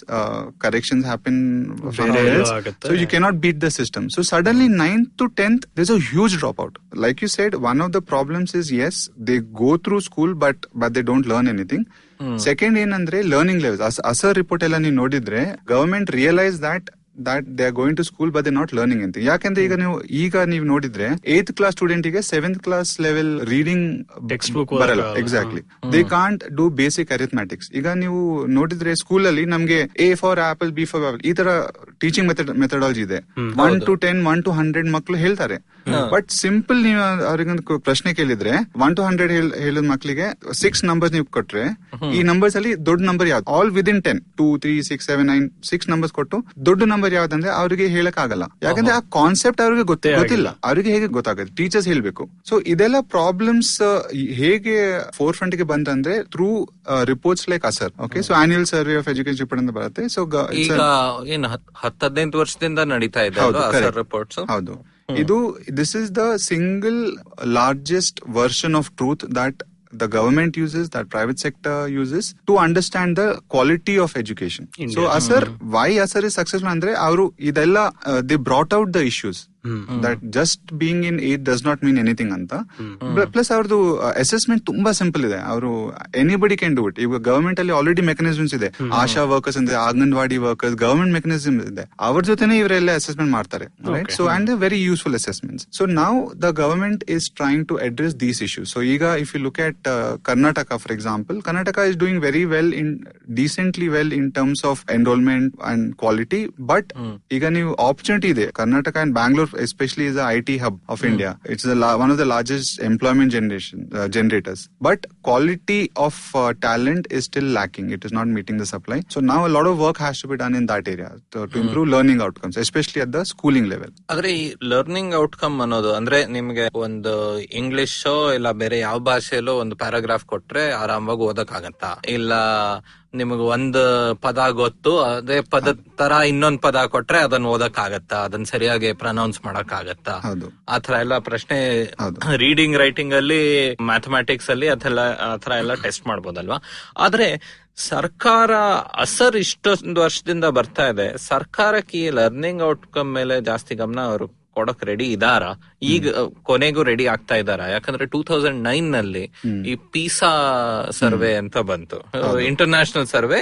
ನಾವು ಸಿಂಗಾಪುರಿಯನ್ ಮಕ್ಕಳು, ಚೈನೀಸ್ ಮಕ್ಕಳು, ಇಂಡಿಯನ್ಸ್, ಅಮೆರಿಕನ್ಸ್ ಎಲ್ಲಾರನು ಒಂದೇ ಸಿಸ್ಟಮ್ ಅಲ್ಲಿ ಅವರ ಎಬಿಲಿಟೀಸ್ ಟೆಸ್ಟ್ ಮಾಡಿ ರ್ಯಾಂಕಿಂಗ್ ಅಂದ್ರೆ ಇಂಡಿಯಾ ಏನ್ ಸೆಕೆಂಡ್ ಲಾಸ್ಟೋ ಥರ್ಡ್ ಲಾಸ್ಟೋ ಬಂತಲ್ವಾ ಒಂದ್ 73 ಕಂಟ್ರೀಸ್ ಅಲ್ಲಿ. ಅದಕ್ಕಾಮೇಲೆ ಪೀಸಾನ್ ವಾಪಸ್ ಇಂಡಿಯಾಲ್ ಬರೋಕ್ ಬಿಡ್ಲಿಲ್ಲ ಅಲ್ವಾ? ಸೊ ಈಗೇನೋ 2021 ನಲ್ಲಿ ಪೀಸಾನ್ ತಿರ್ಗಿ ತಗೊಂಡ್ ಬರ್ತೀವಿ ಅಂತ ಮಾತ್ ಶುರು ಆಗಿದೆ. ಸೊ ಸ್ವಲ್ಪ ಸರ್ಕಾರದಲ್ಲಿ ಕಣ್ ಮುಚ್ಕೊಂಡ್ ಮಾಡ್ತಾ ಇದ್ರ ಕೆಲ್ಸ ಇಲ್ಲ? ಯಾಕಂದ್ರೆ ಸರ್ಕಾರದ ಮಾಹಿತಿ ಅವ್ರಿಗೆ ಹೋಗುತ್ತೆ. ನೀವ್ ಹೇಳೋ ತರ ಬೇರೆ ಬೇರೆ ಜನಕ್ ಪ್ರೆಷರ್ ಇರುತ್ತೆ. ಸೊ ಅವ್ರು ಒಳ್ಳೆ ಪಾಸ್ ಪರ್ಸೆಂಟೇಜ್ ತೋರಿಸ್ತಾರೆ, ಬೇರೆ ಬೇರೆ ತೋರಿಸ್ತಾರೆ. ಅದೆಲ್ಲ ಒಂದು ಸ್ಕೂಲ್ ಇಂದ ಬ್ಲಾಕ್ ಲೆವೆಲ್ ಹೋಗುತ್ತೆ, ಬ್ಲಾಕ್ ಇಂದ ಸ್ಟೇಟ್ ಲೆವೆಲ್ ಹೋಗುತ್ತೆ. ಸೊ ಅವ್ರಿಗೆಲ್ಲ ಚೆನ್ನಾಗಿ ತೋರಿಸಬಹುದು ನಾವು. ಆದ್ರೆ ನೀವು ಹೊರಗಿಂದ ಈ ತರ ಒಂದ್ ಲರ್ನಿಂಗ್ ಔಟ್ಕಮ್ ಸರ್ವೆ ಮಾಡಿದ್ರೆ ವ್ಯತ್ಯಾಸ ಎಲ್ಲ ಗೊತ್ತಾಗ್ಬಿಡುತ್ತೆ. ನಿಮ್ ಪ್ರಕಾರ ಗವರ್ಮೆಂಟ್ ಕಣ್ ಮುಚ್ಚಿತ್ತಾ, ಇನ್ನೂ ಕಣ್ ಮುಚ್ಚಿದ್ಯಾ, ಹೇಗೆ? I am somewhere on the wall. I don't know which side I lean on. So ನೀವು ಕಂಪೇರಬಲ್ ಇನ್ಪುಟ್ ಇದ್ರೆ ಕಂಪೇರಬಲ್ ಔಟ್ಪುಟ್ ಮೆಜರ್ಮೆಂಟ್ ಮಾಡಬಹುದು ನೀವು. If the comparison is on output but no comparison input, then that measurement does not make sense. So ಈಗ ನೀವು PISA ಎಲ್ಲ ನೋಡಿದ್ರೆ it is comparing India with all the global benchmarks, but the system of education in those countries compared to what we have is not comparable. So you cannot just put a framework to measure output when the input is not again standardized. Point is, you can't just compare the output. You also have to compare and benchmark the input. In education, PISA is a good way. Eventually, I would think India has to aspire to benchmarking with those guidelines, but there is some groundwork to be done. We have to make sure that we are comparable in terms of access to teachers, quality teachers, pedagogy. Only then it makes sense. You can't force fit. 2009 ನಲ್ಲಿ ಈಗೇನ್ ಇದು 1950s ಅಲ್ಲಿ ಆಗ್ತಾ ಇಲ್ಲ, 2009 ಅಲ್ಲಿ ಆಗಿದ್ದು. ಆವಾಗ ಇವಾಗ ಕೊನೆಗೆ ನೀವು ಔಟ್ಪುಟ್ ಇಲ್ಲ ಔಟ್ಕಮ್ ಅನ್ನ ಮೆಷರ್ ಮಾಡದೆ ಇದ್ರೆ ಬೇರೆ ಬೇರೆ ಸರ್ಕಾರ ಬೇರೆ ಬೇರೆ ಇನ್ಪುಟ್ ಹಾಕೊಂಡು ಹೋಗ್ತಾ ಇರ್ಬೋದು. ಆ ಇನ್ಪುಟ್ ಬೆಲೆ ಇದೆಯಾ, ಏನಾದ್ರೂ ವ್ಯತ್ಯಾಸ ಆಗ್ತಾ ಇದೆಯಾ, ಅದ್ ನಾವು ಈ ಔಟ್ಪುಟ್ ಮೆಷರ್ ಮಾಡದೆ ಇದ್ರೆ ತುಂಬಾ ಕಷ್ಟ ಅಲ್ವಾ? ಅಂದ್ರೆ ಇವಾಗ ಇಂಡಿಯಾನು ಡೆವಲಪಿಂಗ್ ಕಂಟ್ರಿ, ಬೇರೆ ಕಂಟ್ರೀಸ್ ಗಿಂತ ಇನ್ನೂ ಜಾಸ್ತಿ ಗ್ರೋತ್ ತೋರ್ಸಿದೀವಿ ಆತರ ಎಲ್ಲ ಮಾತಾಡ್ತೀವಿ ನಾವು. ಬಾಕಿ ಎಲ್ಲಾದ್ರಲ್ಲೂ ನಾವು ಇಂಟರ್ನ್ಯಾಷನಲಿ ಕಂಪೇರ್ ಮಾಡ್ಕೊಂಡು ಹೋಗ್ತಾ ಇದ್ರೆ ಇದು ಒಂದ್ರಲ್ಲಿ ನಾವು ಮಾಡೋಲ್ಲ ಅಂದ್ರೆ ಸ್ವಲ್ಪ ಕಷ್ಟ ಆಗುತ್ತೆ. ಇದರಲ್ಲಿ ಏನಂದ್ರೆ my personal view, I am not an expert in the benchmarking, which is why I'm a little careful of what I'm saying. But my personal opinion ಏನಂದ್ರೆ, ಈಗ ಇಂಡಿಯಾ ನಲ್ಲಿ ನಮ್ಮೆಲ್ಲರಿಗೆ ಗೊತ್ತು, government runs, it doesn't know how long it is going to continue, right? And ಅದು short span of 5 years ನಲ್ಲಿ if they have to show success, already ನಡೀತಾ ಇರೋದು efforts ಮೇಲೆ they can show. But ನೀವು ಹೊಸ ಒಂದು ಇನಿಷಿಯೇಟಿವ್ ತಕೊಂಡ್ ಬಂದ್ರೆ ಅದು first of all catch up, ನಾನು ಹೇಳಿದಲ್ಲ, ಇನ್ಪುಟ್ ಎಲ್ಲ ನೀವು ಸೆಟ್ ಮಾಡಿದ್ರೆ ಆವಾಗ you can show. But if it brings a framework and that framework shows that we are not comparable globally, then that will become a political issue. Then the governments nobody wants to be. ಈಗ ಇನ್ನೊಂದು example, ಈಗ ನೀವು ease of business, ease of doing business rating ಅಂತ ಹೇಳ್ತಾರೆ. ನಾವು government is using that as a way to say, ತುಂಬಾ development ಇದೆ ಇದೆಲ್ಲ. But ease of doing business is output, ಅದು input based mechanism. So do you have the platforms ಅದೆಲ್ಲ, but ಅದರಿಂದ output ಏನ್ ಬರುತ್ತೆ ಗೊತ್ತಿಲ್ಲ, ರೈಟ್? ಅಂಡ್ ಈಗ ಆಕ್ಚುಲಿ ಹೆಂಗೆ ಸ್ಕೂಲ್ ಅಲ್ಲಿ ತುಂಬಾ ನಾವೆಲ್ಲ ಪಾಠ ಕಲಿಯೋಕ್ ಬದಲು ಟೆಸ್ಟ್ಗೋಸ್ಕರ ಕಲಿತಾ ಇದ್ವಿ ಅಲ್ವಾ? ಸೊ ಈಗಲೂ ಸ್ವಲ್ಪ ಈ ತರ ತುಂಬಾ ರ್ಯಾಂಕಿಂಗ್ ಮೇಲೆ ಗಮನ ಕೊಟ್ಕೊಂಡು ನೀವು ಬರೀ ರ್ಯಾಂಕಿಂಗ್ ಗೋಸ್ಕರ ಕೆಲಸ ಮಾಡಕ್ ಶುರು ಮಾಡಬಹುದು. So ranking can be used for your benefit or disadvantage. PISA works against the government because you don't have any control on the input. You're only dealing with the output. ಅದಕ್ಕೆ ಆದ್ರೆ ಈಗ PISA ಅಂತೂ ಒಂದು international ಇದು. ಆದ್ರೆ ಅಸರ್ ಅನ್ನೋದು with in the country, ನಮ್ ದೇಶದಲ್ಲಿ ಎಲ್ಲಾ ಕಡೆ ಸರ್ವ ಶಿಕ್ಷಾ ಅಭಿಯಾನ್ ಆತರ ಸ್ಕೀಮ್ಸ್ ಇತ್ತು. ಸೊ ಅಸರ್ ಆತರ ಔಟ್ಪುಟ್ ಮೆಷರ್ಮೆಂಟ್ ನಮ್ ದೇಶ ಒಳಗ ಆಗ್ತಾ ಇರೋದು ಒಳ್ಳೇದಲ್ವಾ? ಯಾಕಂದ್ರೆ ಅಟ್ಲೀಸ್ಟ್ ಕರ್ನಾಟಕದಲ್ಲಿ ಇನ್ನು ಸ್ವಲ್ಪ ವಾಸಿನ, ಕೇರಳದಲ್ಲಿ ಸ್ವಲ್ಪ ಬೆಟರ್, ಆತರ ಸ್ವಲ್ಪ ಸಿಸ್ಟಮ್ ಅನ್ನು ಕಂಪೇರ್ ಮಾಡೋಕ್ ಟ್ರೈ ಮಾಡ್ಬೋದಲ್ವಾ ನಾವು? ಸೊ ಅದರಿಂದ ಉಪಯೋಗ ಇನ್ನು ಜಾಸ್ತಿ ಅಂತ ತುಂಬಾ ಉಪಯೋಗ ಇದೆ. ಯಾಕೆಂದ್ರೆ ಈಗ ನೀವು ಇಂಡಿಯಾನಲ್ಲಿ ನೋಡಿದ್ರೆ the number of languages, number of dialects ಎಲ್ಲ ತುಂಬಾ ಇದೆ ಅಲ್ವಾ? ಸೊ ಒಂದು ಬೆಂಚ್ ಮಾರ್ಕ್ ಇಲ್ಲ. ಪ್ಲಸ್ ಟೀಚಿಂಗ್ ಮೆಥಡ್ ಈಗ ನೀವು ನೋಡಿದ್ರೆ Karnataka government schools are very different from Tamil Nadu government schools compared to the north and all that. So ಒಂದು ಕಾಮನ್ ಬೆಂಚ್ ಮಾರ್ಕ್ ಇಲ್ಲ ನಿಮ್ಗೆ. ಜಸ್ಟ್ ನಿಮ್ಗೆ ಕಂಪೇರ್ ಮಾಡಕ್ಕೆ ಏನ್ ಬೆಂಚ್ ಮಾರ್ಕ್ ಇಲ್ಲ. ಪ್ಲಸ್ ಇದು ಕಂಪ್ಯಾರಿಸನ್ ಅಲ್ಲ, I would call it benchmarking to know whether a student of a certain age has the skills that he or she is supposed to have. So asar ಈಗ ನಮ್ ಇರೋದು ಒಂದೇ ಒಂದು objective, nationally accepted, and in terms of reach it is there everywhere, right? It is the only option and the much needed option. And ತುಂಬಾ ವರ್ಷದಿಂದ ಇದು of course private ಆಗಿ ಶುರು ಮಾಡಿ ಸರ್ಕಾರದ ಜೊತೆ ಕೆಲಸ ಮಾಡಿ ಸ್ಲೋ ಆಗಿ ಸರ್ಕಾರನು ಇದ್ರ ಮೇಲೆ ಗಮನ ಕೊಡೋಕ್ ಇನ್ಪುಟ್ ಆಗಿ ತಗೋತಾರ ಅವರು ಅಲ್ವಾ? 10 ವರ್ಷ ಹಿಂದೆ ಅದು ಇನ್ನು ತುಂಬಾ ಕಷ್ಟ ಆಯ್ತು. ಕರೆಕ್ಟ್. ಯಾಕಂದ್ರೆ ನೀವು ಹೊರಗಿಂದ ಮಾತಾಡ್ತಾ ಇದೀರಾ, ಏನಕ್ಕೆ, ನಮಗ್ ಬೇರೆ ಮಾಹಿತಿ ಇದೆ ಆತರ. ಧನ್ಯವಾದ ರೋಹಿತ್ ಅವರೇ. ಒಂದು ಸಣ್ಣ ಬ್ರೇಕ್ ತಗೊಳ್ಳೋಣ. ವಾಪಸ್ ಬಂದು ಪ್ರೈವೇಟ್ ಸ್ಕೂಲ್ ಮತ್ತೆ ರೈಟ್ ಟು ಎಜುಕೇಶನ್ ಬಗ್ಗೆನೂ ಮಾತಾಡೋಣ. Hey everybody, welcome to another awesome week on the IVM Podcast Network. If you are not following us on social media, why the hell aren't you? It's about time that you did. We're IVM Podcast on Instagram, Facebook, and Twitter. We also got some really great news about Paisa Vaisa. Anupam Gupta, our host, we couldn't be prouder of him. His show has won the award for the best business podcast at the Asia Podcast Summit. Couldn't be happier, couldn't be prouder. Definitely check it out if you haven't heard it. It is an award-winning podcast now officially. I also would like to thank our sponsors this week, Storytel and Intel. Sponsors make this possible, so please support our sponsors, tweet at them, tell them that you're happy that they're sponsoring the podcasting space. We're excited to announce our new show, Storytellers and Story Sellers, hosted by Vineet Kanabar.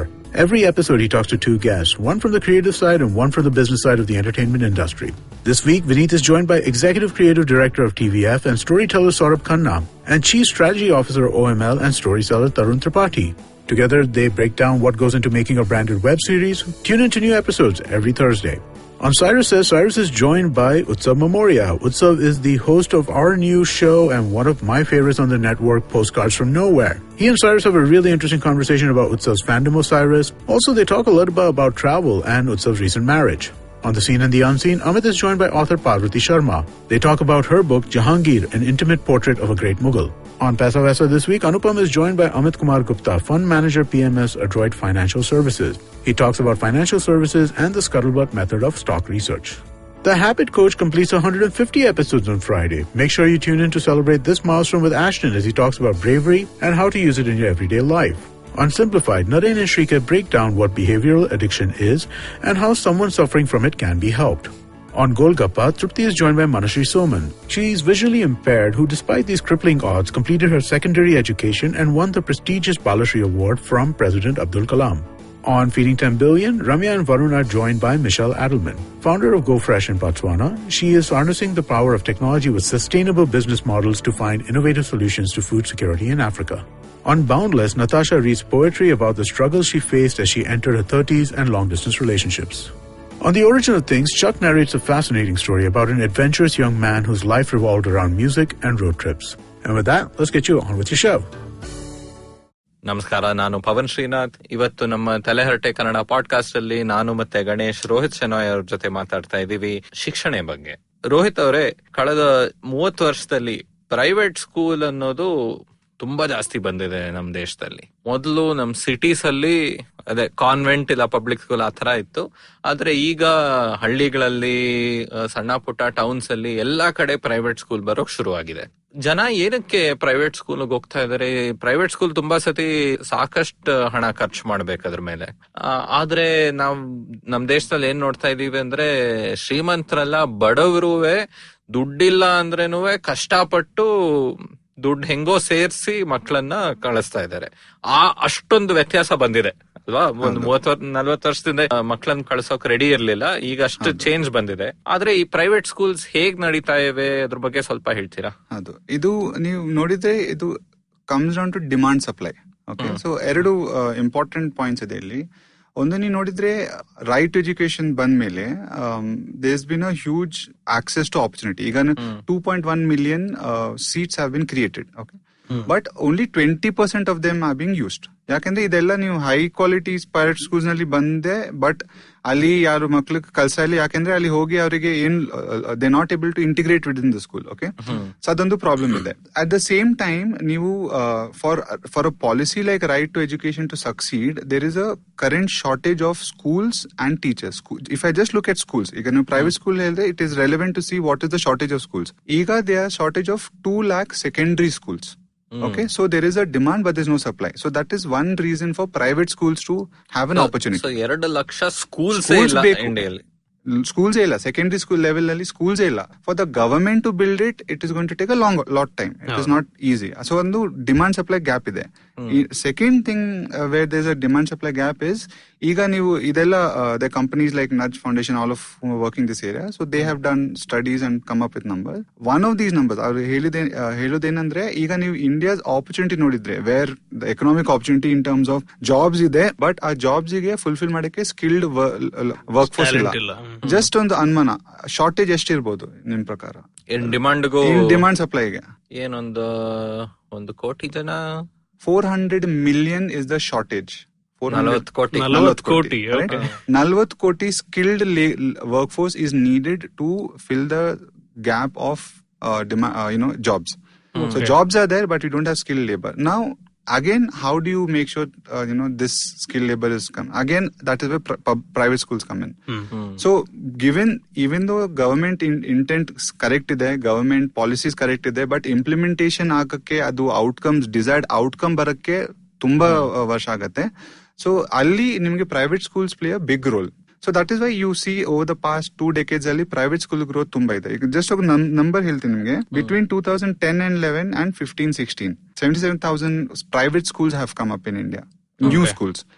Same time ನಲ್ಲಿ government schools only 12,300.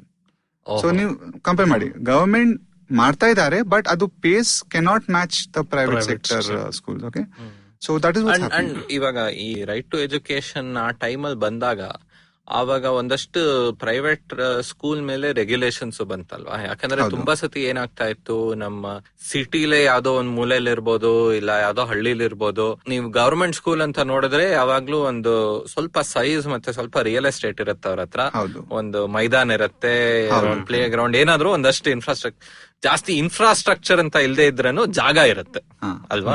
ಆದ್ರೆ ನೀವು private school ನೋಡಿದ್ರೆ ಸಿಟಿಲೋ ಹಳ್ಳಿಲೋ ತುಂಬಾ ಸತಿ ಒಂದು ದೊಡ್ಡ ಮನೆಯಿಂದ ಶುರು ಆಗುತ್ತೆ, ಮನೆ ಮೇಲೆ 1-2 ಫ್ಲೋರ್ ಕೊಡ್ತಾರೆ, ಒಂದು 8 ಕ್ಲಾಸ್ ರೂಮ್ ಮಾಡ್ತಾರೆ, ಜಾಸ್ತಿ ಜಾಗ ಇರೋಲ್ಲ. ಯಾಕಂದ್ರೆ ಎಲ್ಲ ರಿಯಲ್ ಎಸ್ಟೇಟ್ ಅಂದ್ರೆ ಸಿಟಿಲಂತೂ ರೆಂಟ್ ಯಾರಿಗೂ ಪ್ರೈವೇಟ್ ಅಲ್ಲಿ ಕೊಡಕ್ ಆಗಲ್ಲ. ಹಂಗ್ ಮಾಡಿ ಬಂದ್ಬಿಡ್ತಾರೆ. ಇವಾಗ ನಮ್ಮ ರೈಟ್ ಟು ಎಜುಕೇಶನ್ ಇದ್ರಲ್ಲಿ ತುಂಬಾ ಈ ತರ ಸ್ಕೂಲ್ಸ್ ಅಫೆಕ್ಟ್ ಆಯ್ತಲ್ವಾ? ಯಾಕಂದ್ರೆ ಅವ್ರ ಮಿನಿಮಮ್ ರಿಕ್ವೈರ್ಮೆಂಟ್ಸ್ ಮೀಟ್ ಆಗ್ಲಿಲ್ಲ. ಒಂದಷ್ಟು ಮಟ್ಟಿಗೆ ನಾನು ಒಪ್ತೀನಿ, ಸ್ವಲ್ಪ ಮಕ್ಳು ತೀರಾ ಒಂದು ಶೆಡ್ ಅಲ್ಲಿ ಕೂಡ ಹಾಕೊಂಡು ದೊಂಬಿ ತರ ಮಾಡಿದ್ರೆ ಅದರಲ್ಲಿ ಅದು ಚೆನ್ನಾಗಿಲ್ಲ, ಮಿಸ್ಟ್ರೀಟ್ ಆಗೋಗ್ಬೋದು ಮಕ್ಕಳು. ಆದ್ರೆ ಅಟ್ ದ ಸೇಮ್ ಟೈಮ್ ಅದೇ ರಿಯಾಲಿಟಿ. ತುಂಬಾ ಸತಿ ಇವಾಗ ಎಲ್ಲಿ ಪಬ್ಲಿಕ್ ಗ್ರೌಂಡ್ಸೇ ಮಾಯ ಆಗೋಗಿದೆ, ಎಲ್ಲ ಪಾರ್ಕ್ ಆಗೋಗಿದೆ ಬೆಂಗಳೂರಲ್ಲಿ. ಹೇಗ್ ನೋಡ್ಬೇಕು ಇದನ್ನ? ಪ್ರೈವೇಟ್ ಸ್ಕೂಲ್ ಏನೋ ಒಂದು ಡಿಮ್ಯಾಂಡ್ ಅನ್ನು ಮೀಟ್ ಮಾಡ್ತಾ ಇದಾರೆ, ಪ್ರೈವೇಟ್ ಸ್ಕೂಲ್ ಅಲ್ಲೂ ಒಳ್ಳೆ ಎಜುಕೇಶನ್ ಸಿಗ್ತಾ ಇದೆ ಅಂತ ನಾವ್ ಹೇಳೋಕ್ ಆಗಲ್ಲ. ನಮ್ಮ ಸಾರ್ಟ್ ಆಫ್ ಟಾಪ್ 1% ನಾವು ಬಿಗ್ ಸಿಟಿ ಪ್ರೈವೇಟ್ ಸ್ಕೂಲ್ಸ್ ಅದು ಬೇರೆ ವಿಷಯ ಅಲ್ವಾ? ಬಜೆಟ್ ಪ್ರೈವೇಟ್ ಸ್ಕೂಲ್ ಒಂದು ಬೆಂಗಳೂರು ಬಿಡಿ, ಹೊಳೆ ನರಸೀಪುರದಲ್ಲೋ ಅರಸೀಕೆರೆಲೋ ಪ್ರೈವೇಟ್ ಸ್ಕೂಲ್ ಇದ್ರೆ ಅವ್ರ ಲರ್ನಿಂಗ್ ಔಟ್ಕಮ್ಸ್ ಏನ್ ಗವರ್ಮೆಂಟ್ ಸ್ಕೂಲ್ ಗಿಂತ ತುಂಬಾ ಏನ್ ಚೆನ್ನಾಗಿಲ್ಲ. ಸೊ ಹೇಗ್ ನೋಡ್ಬೇಕು ಈ ಪ್ರೈವೇಟ್ ಸ್ಕೂಲ್ಸ್ ಅನ್ನ? ನಿಮ್ ಪ್ರಕಾರ ನೀವ್ ಹೇಗ್ ನೋಡ್ತೀರಾ? ಇಲ್ಲ ಪ್ರೈವೇಟ್ ಪ್ರೈಮರಿ ಎಜುಕೇಶನ್ ಹೇಗ್ ನೋಡ್ತೀರಾ ನೀವು? ಆಕ್ಚುಲಿ ನೋಡಿದ್ರೆ ಇನ್ಫ್ರಾಸ್ಟ್ರಕ್ಚರ್ ಏರಿಯಾನಲ್ಲಿ ಇದೇ ನಡೀತಾ ಇದೆ. ಫಸ್ಟ್ ನಾವು ನಮ್ ಅಜ್ಜಿ ಮನೆಯೆಲ್ಲ ನೋಡಿದ್ರೆ ದೊಡ್ಡ ಮನೆ ಇರುತ್ತೆ, ಹಿಂದ್ಗಡೆ ಎಲ್ಲ ಮರೆಗಳಿರುತ್ತೆ, ವಾಟರ್ ಬಾಡೀಸ್, ಒಂದು ಬಾವಿ ಇರುತ್ತೆ. ಸೊ ನಮ್ಗೆ ಅಜ್ಜಿ ಮನೆ ಅಂದ್ರೆ ಕಾನ್ಸೆಪ್ಟ್ ಬೇರೆ. ಈಗ ನಿಮ್ ಮನೆ ನೋಡಿದ್ರೆ ಚಿಕ್ಕ ಚಿಕ್ಕ ಮ್ಯಾಚ್ ಬಾಕ್ಸ್ ಹೌಸಸ್ ಹೇಳ್ತಾರೆ, ಅದ್ರಲ್ಲೂ ಗಾರ್ಡನ್ ಇದ್ರೆ ಅದಕ್ಕೊಂದು ಪ್ರೀಮಿಯಂ. ಹೌದು. ಸೊ ನಿಮ್ಗೆ ಬಾಲ್ಕನಿ 3 ಪಾಟ್ ಗಾರ್ಡನ್ ಅಷ್ಟೇ, ಅದಕ್ಕೆ ನೀವು ಪ್ರೀಮಿಯಂ ಕೊಡ್ಬೇಕು. ಆ ಜಾಗ ಕೊಡಕ್ಕೆ ನೀವು ಪ್ರೀಮಿಯಂ ಕೊಡ್ತೀರಾ. ಎಜುಕೇಶನ್ ಅಲ್ಲಿ ಸೇಮ್ ಆಗ್ತದೆ. ನಾನು ತುಂಬಾ ಖುಷಿ ಆಯ್ತು ನೀವು ಎಕ್ಸ್ಪ್ಲೇನ್ ಮಾಡಿದ್ರೆ, ತುಂಬಾ ಒಳ್ಳೆ ಎಕ್ಸ್ಪ್ಲೇನ್ ಮಾಡಿದ್ರ. ಯಾಕಂದ್ರೆ ಈಗ ನೀವು ಗವರ್ಮೆಂಟ್ ಸ್ಕೂಲ್ಗೆ ಹೋಗಿ ನೋಡಿದ್ರೆ ಆ ಎನ್ವೈರನ್ಮೆಂಟ್ ಬೇಕು. ಆಕ್ಚುಲಿ ಮಕ್ಳಿಗೆ ಇವತ್ತು ಆ ಎನ್ವೈರನ್ಮೆಂಟ್ ಬೇಕು. ನೀವು ಸಿಟೀಸ್ಗೆ ಬಂದ್ರೆ very sadly only expensive private schools are able to give that. Public ground ಅಂದ್ರೆ ಒಂದು ಇಟ್ಸ್ ಲಕ್ಸುರಿ ಆಯ್ತು. ನಮ್ ಮನೆ ಹತ್ರ ನಮ್ ಪಕ್ಕ ಬಿಲ್ಡಿಂಗ್ ನಲ್ಲಿ ರೆಸಿಡೆನ್ಶಿಯಲ್ ಏರಿಯಾ ವೆಕೇಟ್ ಮಾಡಿ ಸ್ಕೂಲ್ ಮಾಡಿದ್ರಲ್ಲಿ. ಅವರಿಗೆ ಪ್ಲೇ ಗ್ರೌಂಡ್ ಅಂದ್ರೆ ಮೇನ್ ರೋಡ್ ಅಷ್ಟೇ. It is very sad. ಅಂದ್ರೆ ಸೊ ನನ್ನ ಒಪಿನಿಯನ್ ಏನಂದ್ರೆ ಗವರ್ಮೆಂಟ್ ಎಕ್ಸಿಸ್ಟಿಂಗ್ ಮೆಕ್ಯಾನಿಸಮ್ಗೆ ಫಸ್ಟ್ ನಾವು ಇಂಪ್ರೂವ್ ಮಾಡಬೇಕು. ಅಂಡ್ ಗವರ್ಮೆಂಟ್ ಸ್ವಲ್ಪ ರೆಗ್ಯುಲೇಷನ್ ಮಾಡಬೇಕು ಇನ್ 2 things. ಒನ್ ಇಸ್ ನಿಮ್ಗೆ what does a ideal school qualify, what are the things that you should get from a schooling experience, and what is the quality that you should guarantee from a school. ಈಗ currently ಏನಂದ್ರೆ opportunity ಇದೆ, ಇದು business ಆಗೋಯ್ತು. ಈಗ education is become business ಅಲ್ವಾ. But ಆ business ಅಂದ್ರೆ you just like any industry, rules will be bent, compromises will be made, but that should be curtailed. So government regulation ತುಂಬಾ ಇಂಪಾರ್ಟೆಂಟ್ ಎಜುಕೇಶನ್ ನಲ್ಲಿ towards setting up of schools and the quality that they should guarantee. ಹೌದು. ಆದ್ರೆ ಪೂರ್ತಿ ಒಪ್ತೀನಿ, ಈ ತರ rules ಇರ್ಲೇಬೇಕು. ಆದ್ರೆ ಆ ತರ ರೂಲ್ಸ್ ಸೆಟ್ ಮಾಡಿ ಇರೋ ಸ್ಕೂಲ್ಸ್ ಒಂದಷ್ಟನ್ನ ಶಟ್ ಡೌನ್ ಮಾಡೋಕ್ ಟ್ರೈ ಮಾಡಿದ್ರೆ ಅವ್ರ ಪಾಪ ಬೇರೆ ಎಲ್ಲೂ ಇಲ್ಲ ಅಂತ ಅಲ್ಲಿ ಡಿಮ್ಯಾಂಡ್ಗೆ ಅಲ್ಲಿಂದ ಹೋಗ್ತಾ ಇದೆ ಸಪ್ಲೈ. ನೀವ್ ಅದನ್ನು ಕತ್ತರಿಸ್ತೀವಿ ಅಂದ್ರೆ ಪಾಪ ಯಾರು ಉದ್ಧಾರ ಆಗತ್ತೆ. ಒಂದು ರಾಡಿಕಲ್ ಐಡಿಯಾ ನಮ್ಗೆ ಅಂದ್ರೆ ತುಂಬಾ ಜನ ಹೇಳಿದ್ದು, ಬಟ್ ನನ್ಗೆ ಇದು ತುಂಬಾ ಇಷ್ಟ. ಏನಂದ್ರೆ we must make it mandatory. Our government employees, bureaucrats must send their children to government schools and government hospitals. ಆ ತರ ಒಂದು ರಾಡಿಕಲ್ ಪಾಲಿಸಿ ಬಂದ್ರೆ ಮಾತ್ರನ ಈ ತರ ಚೇಂಜ್, ಲಾರ್ಜ್ ಸ್ಕೇಲ್ ಚೇಂಜ್ ಆಗತ್ತೆ. ಇಲ್ಲಾದ್ರೆ ಇದು ಆಗಲ್ಲ.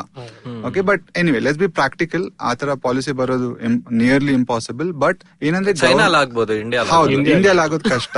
ಆಗಿದ್ದೇನು 5 months ನಲ್ಲಿ ಎಲೆಕ್ಷನ್ ಆಗತ್ತೆ, ಗವರ್ಮೆಂಟ್ ಚೇಂಜ್ ಆಗತ್ತೆ. ಸೊ ಓಕೆ, ಸೊ ನನ್ನ ಅಭಿಪ್ರಾಯ ಏನಂದ್ರೆ ಎಕ್ಸಿಸ್ಟಿಂಗ್ ಮೆಕ್ಯಾನಿಸಮ್ಗೆ ರಿಟೈನ್ ಮಾಡಿ ಇಂಪ್ರೂವ್ ಮಾಡಬೇಕು.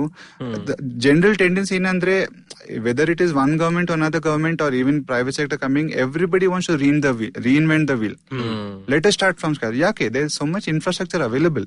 ಆಲ್ರೆಡಿ ಇಷ್ಟು ಇನ್ಫ್ರಾಸ್ಟ್ರಕ್ಚರ್ ಇದೆ, ಅದಕ್ಕೆ ಇಂಪ್ರೂವ್ ಮಾಡೋದು is a better option than ಹೊಸ bringing something totally new. ಇದಕ್ಕೇನಾದ್ರು ಪಬ್ಲಿಕ್ ಪ್ರೈವೇಟ್ ಪಾರ್ಟ್ನರ್ಶಿಪ್ಸ್ ತರ ಮಾಡಕ್ಕಾಗತ್ತಾ? ಯಾಕಂತಂದ್ರೆ ಪ್ರೈವೇಟ್ ಸ್ಕೂಲ್ಸ್ ಅಲ್ಲಿ ಪ್ಲೇ ಗ್ರೌಂಡ್ ಇಲ್ಲ ಅಂತಂದ್ರೆ ಅದೇ services that can provide these. So public private partnership ಅಂತ ನೀವು ಹೇಳ್ತಾ ಇದ್ದೀರಾ, ಆದ್ರೆ ರೈಟ್ ಟು ಎಜುಕೇಶನ್ ಅಲ್ಲಿ ಅದು it became a different public private partnership ಅಲ್ವಾ? Actually, I'm very happy you're going the right direction with this conversation, because ಈಗ ನೀವು ನೋಡಿದ್ರೆ for the first time public private partnership in the outcome guaranteed way ಈಗ ಆಗ್ತಾ ಇದೆ. First time ಇಂಡಿಯಾನಲ್ಲಿ education impact bond ಅಂತ ಬಂತು. Okay, this is the ideal version of a public private partnership. So education impact bond ಏನಂದ್ರೆ, ಈಗ ನೀವು private investors ಯಾಕೆ ಬರಲ್ಲ, ಇನ್ವೆಸ್ಟ್ಮೆಂಟ್ ಯಾಕೆ ಬರಲ್ಲ, ಅವರಿಗೆ ಔಟ್ಕಮ್ ಗ್ಯಾರಂಟಿ ಬೇಕು. ಅವರಿಗೆ that investment must be profitable. ನಮ್ಮ ಎಜುಕೇಶನ್ ಎಲ್ಲ suppose to be not for profit ಅಲ್ವಾ? ನೀವು ಇನ್ವೆಸ್ಟ್ಮೆಂಟ್ ಅಂತ ಹೇಳಿದ್ರೆ ತುಂಬಾ ಕಷ್ಟ. ಬಟ್ ರಾಡಿಕಲ್ ಐಡಿಯಾಸ್ ನಮ್ಗೆ ಬೇಕೀಗ. ಯಾಕೆಂದ್ರೆ ಈಗ ಎಜುಕೇಶನ್ ಅಲ್ಲಿ ಏನ್ ನಡೆಯುತ್ತೆ, ನೀವು ಇನ್ ದ ಬ್ರೇಕ್ ನೀವೊಂದು ಪಾಯಿಂಟ್ ಹೇಳಿದ್ರ ಪನ್ ಅವರೇ, the investment in government schools is more compared to private, but the outcomes are not comparable. So private public school ಅಲ್ಲಿ ಆಂಧ್ರ ಪ್ರದೇಶದಲ್ಲಿ ಒಂದು ಸ್ಟಡಿ ಆಗಿದ್ದು, ಪ್ರೈವೇಟ್ ಪಬ್ಲಿಕ್ ಸ್ಕೂಲ್ ಅಲ್ಲಿ 2 ಕಡೆನೂ ಮಕ್ಳು ಸರಿಯಾಗಿ ಕಲಿತಾ ಇಲ್ಲ, ಲರ್ನಿಂಗ್ ಔಟ್ಕಮ್ಸ್ ಕಡಿಮೆನೇ ಇದೆ. ಆದ್ರೆ ಒಂದು ಮಗುಗೆ ಎಷ್ಟು ದುಡ್ಡು ಖರ್ಚಾಗತ್ತೋ ಪ್ರೈವೇಟ್ ಸ್ಕೂಲ್ ಅಲ್ಲಿ ಮೇ ಬಿ ಒಂದ್ 4,000 ರೂಪಾಯಿ ಖರ್ಚಾದ್ರೆ ಪರ್ ಸ್ಟೂಡೆಂಟ್ ಪರ್ ಇಯರ್ ಅಂದ್ರೆ, ಗವರ್ಮೆಂಟ್ ಸ್ಕೂಲ್ಸ್ ಅಲ್ಲಿ 16,000 ರೂಪಾಯಿ ಖರ್ಚಾಗ್ತಾ ಇತ್ತು. ಅಂದ್ರೆ ಯಾಕಂದ್ರೆ ಬೇರೆ ಸರ್ಕಾರದ ಸಿಸ್ಟಮ್ ಬೇರೆ ಅಲ್ವಾ, ಬೇರೆ ಬೇರೆ ಕಡೆ ಲೀಕೇಜ್ ಆಗತ್ತೆ, ಬೇರೆ ಬೇರೆ ಸಂಬಳ ಕೊಡ್ಬೇಕು. ಪ್ರೈವೇಟ್ ಸ್ಕೂಲ್ ಅಂದ್ರೆ ಒಂದೊಂದು ಸೆಕ್ಷನ್ ಒಬ್ಬೊಬ್ರು ಟೀಚರ್ ಇರ್ತಾರೆ, ಎಕ್ಸ್ಟ್ರಾ ಟೀಚರ್ಸ್ ಇಟ್ಕೊಳ್ಳಲ್ಲ. ಸರ್ಕಾರದಲ್ಲಿ ಅದೆಲ್ಲ ಪ್ರಾಬ್ಲಮ್ಸ್ ಅಲ್ವಾ? ಸೊ ಆ ಪ್ರಾಬ್ಲಮ್ಸ್ ಈಗ ಈ ಡಿಸ್ಕಷನ್ ಗೆ will leave it out. But ಆ ಪಾಯಿಂಟ್ ಏನಂದ್ರೆ ಅಲ್ಲಿ ಸಮ್ಮರಿ ಏನಂದ್ರೆ ಆ ಇಶ್ಯೂಗೆ ಇನ್ವೆಸ್ಟ್ಮೆಂಟ್ ಇದೆ, ಇಂಟೆಂಟ್ ಇದೆ, ಔಟ್ಕಮ್ ಇಲ್ಲ. ಓಕೆ, ಆ problem outcome guarantee problem solve ಮಾಡಕ್ಕೆ ರಾಜಸ್ಥಾನ್ ಅಲ್ಲಿ ಎಡ್ಯುಕೇಟ್ ಗರ್ಲ್ಸ್ ಅಂತ ಒಂದು ಇನ್ಸ್ಟಿಟ್ಯೂಷನ್ ಇದೆ. They have come up with India's first education impact bond. Okay, ಇದರಲ್ಲಿ the concept is that they are the local development partners. So they have the network. Avrige from years they've been working there. So they know the local people, local schools. They have a private investor coming in who will do the upfront investment, because to run a program in education over time you need money. Government depend ಮಾಡಿದ್ರೆ ಅದು ತುಂಬಾ time ಆಗುತ್ತೆ ನಿಮ್ಗೆ. There's a lot of paperwork, bureaucracy ಇದೆ. So government it makes it prolonged. So private investor ಬಂದು ಅವರು investment ಮಾಡ್ತಾರೆ. UBS is one of the private investors ಯಾರು. So now you have an investor, you have a development partner, but ಇದು outcome measure ಮಾಡಕ್ಕೆ you need an independent assessor. ಯಾಕಂದ್ರೆ ಅಲ್ಲಿ you cannot have the same organization implementing and measuring. ಸರ್ಕಾರದಲ್ಲಿ problem ಅಲ್ಲಿ ಆಗುತ್ತೆ, right? So ಅಲ್ಲಿ ಒಂದು third party ಬಂದು ಅದಕ್ಕೆ ಅಸೆಸ್ ಮಾಡ್ತಾರೆ. Okay, and before the start of the programme ಅವರು ಕ್ಲಿಯರ್ಲಿ ಡಿಫೈನ್ ಮಾಡ್ತಾರೆ, ನಮ್ಗೆ ಈ ಪ್ರೋಗ್ರಾಮ್ ಇಂದ ಏನ್ ಔಟ್ಪುಟ್ ಬೇಕು, ಅಂದ್ರೆ ಲರ್ನಿಂಗ್ ಔಟ್ಕಮ್ ಏನ್ ಬೇಕು, ಎಷ್ಟು ಟೈಮ್ ಅಲ್ಲಿ ಆಗ್ಬೇಕು, ಅದಕ್ಕೆ ಎಷ್ಟು ಕಾಸ್ಟ್ ಆಗತ್ತೆ, ಕ್ಲಿಯರ್ಲಿ ಔಟ್ಲೈನ್ ಮಾಡಬೇಕು. And all these players play independent role. And once it is successful, government will come and play their part. They will come and either reimburse the money at a profit. So it is a win-win situation. So public-private partnership is the model that we need. Unfortunately ಇದೊಂದು ದೊಡ್ಡ scale ಅಲ್ಲಿ ಮಾಡಕ್ಕೆ ತುಂಬಾ ಕಷ್ಟ, but ಒಂದು start ಆಗಿದೆ, ಈಗ start ಆಗಿದೆ. ಆ ಥಿಂಕಿಂಗ್ ಬೇಕು. ಈಗ ನೀವು ನೋಡಿದ್ರೆ ಇಂಡಿಯಾನಲ್ಲಿ national road infrastructure, there all public private partnerships, right? ಅದರಲ್ಲಿ ನೀವು you have to commercialise it. ಅದರಲ್ಲಿ ನೀವು ಇನ್ವೆಸ್ಟ್ಮೆಂಟ್ ಮಾಡಿ ನಿಮ್ಗೆ ರಿಟರ್ನ್ ಆನ್ ಇನ್ವೆಸ್ಟ್ಮೆಂಟ್ ಬರಲಿಲ್ಲ, ಅದೇ ಯಾರು ಮಾಡ್ತಾರೆ? ಗವರ್ಮೆಂಟ್ ಇರ್ಲಿ, ಇನ್ವೆಸ್ಟರ್ಸ್ ಇರ್ಲಿ, ಸೊಸೈಟಿ ಇರ್ಲಿ, everybody wants return on investment. It's a very important point Ganesh ಅವರು ನೀವು ಹೇಳಿದ್ದು ಪಬ್ಲಿಕ್ ಪ್ರೈವೇಟ್ ಪಾರ್ಟ್ನರ್ಶಿಪ್. ಆದ್ರೆ ಇದೆ ಪಬ್ಲಿಕ್ ಪ್ರೈವೇಟ್ ಅನ್ನೋದು ಎಷ್ಟೊಂದು ತರದಲ್ಲಿ ಈ ತರ ಪಾರ್ಟ್ನರ್ಶಿಪ್ ಆಗತ್ತಲ್ವಾ? ನೀವು ರೈಟ್ ಟು ಎಜುಕೇಶನ್ ನೋಡಿದ್ರೆ ಅದೇ ಸರ್ಕಾರ ಏನ್ ಹೇಳೋದು, ನೀವೆಲ್ಲ ಪ್ರೈವೇಟ್ ಸ್ಕೂಲ್ ನಡೆಸ್ತಾ ಇದ್ದೀರಾ, ಸೊ ನಿಮಗೆ ಇಷ್ಟು ಕೋಟಾಗೆ ನೀವು ಮ್ಯಾಂಡೇಟರಿ ನೀವು ಜನರಲ್ ಸ್ಟೂಡೆಂಟ್ಸ್ ತಗೋಬೇಕು, ನಾವು ನಿಮಗೆ ಒಂದು ಫಿಕ್ಸ್ಡ್ ರೇಟ್ ಅಲ್ಲಿ ರಿಇಂಬರ್ಸ್ ಮಾಡ್ತೀವಿ, ನೀವು ಫೀಸ್ ಏನ್ ಬೇಕಾದ್ರೂ ತಗೊಳ್ಳಿ, ನಾವು ಕೊಡೋ ರೇಟ್ ಇಷ್ಟ. ಅದನ್ನು ನಾವು ಪಬ್ಲಿಕ್ ಪ್ರೈವೇಟ್ ಅಂತ ಹೇಳ್ಬೋದು. ಆದ್ರೆ ಅದು public private by force, by rule ಅಲ್ವಾ, ನೀವು ಮಾಡ್ಲೇಬೇಕು ಅಂತ. ಅಂಡ್ ಸ್ಕೂಲ್ಸ್ ಅದನ್ನ ತುಂಬಾ ಕೆಟ್ಟದಾಗಿ ಮಾಡಿವೆ ಬೈ ಅಂಡ್ ಲಾರ್ಜ್. ಅದೇ ಮಾಡೆಲ್ ನೀವು ಟ್ವೀಕ್ ಮಾಡ್ಬೇಕಾದ್ರೆ ಗವರ್ಮೆಂಟ್ ಶುಡ್ ಸೇ, ನಾನ್ ನಿಮ್ಗೆ ರಿಇಂಬರ್ಸ್ ಮಾಡ್ತೀನಿ ಪ್ರೊವೈಡೆಡ್ ದ ಸ್ಟೂಡೆಂಟ್ ಪಾಸಸ್, ಆತರ.